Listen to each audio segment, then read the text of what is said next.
11h de ce jeudi 1er février, nous arrivons dans la cellule Kangote. Presque tous les habitants se sont rendus dans leurs occupations respectives. Dans cette parcelle, nous rencontrons quelques femmes en train de préparer de la nourriture à leurs maris et fils détenus à la prison de Kakwangura depuis environ un mois. Ils ont été arrêtés par les services de sécurité dans les dossiers qui opposent les habitants de la cellule Kangote à un certain Muhindo Masunzu Désiré qui se réclame être propriétaire de ce terrain. Cette femme revient sur les circonstances de leur arrestation. Il posait cette question. Pouvons-nous piétiner la porte?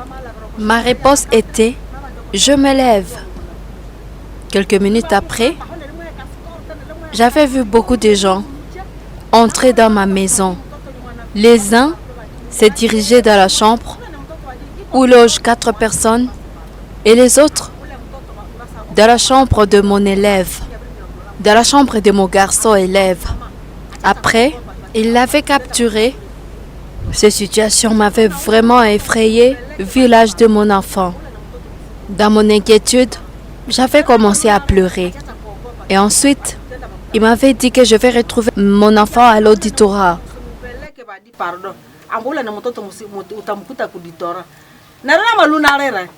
De son côté, Hélène indique que son mari était arrêté dans les mêmes circonstances. Les policiers avaient franchi notre porte. Par la suite, mon jeune garçon qui s'était déjà caché sous les lits était retrouvé et ces policiers étaient partis avec lui. Dans leurs mains, ils avaient une torche à l'aide de laquelle ils contrôlaient tout le mouvement et éclairaient toute la maison.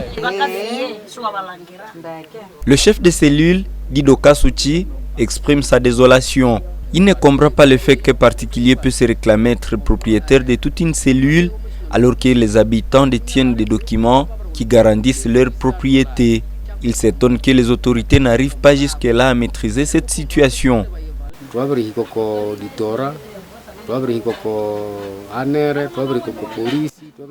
Nous sommes déjà arrivés à la police, à l'auditorat et même au parquet.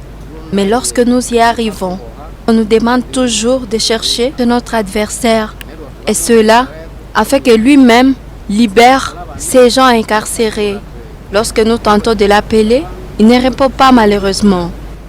Par chance, lorsque nous l'atteignons au téléphone, il nous demande d'accepter sa condition avant que le nôtre soit libéré.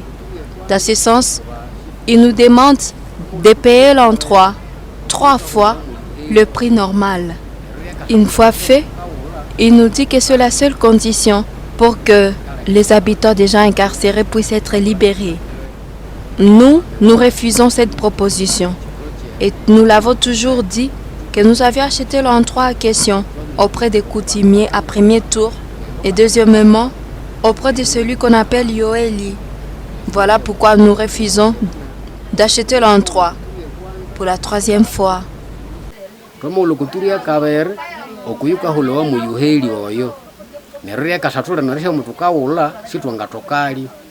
Cette source indique que M. Muhindo Masunzu Désiré Joël dit avoir hérité ce terrain de son père Yoeri. Bien que les habitants détiennent les documents de leur parcelle, ces prétendus propriétaires souhaitent que chaque habitant paye une somme de $5 000 pour mériter chacun sa parcelle.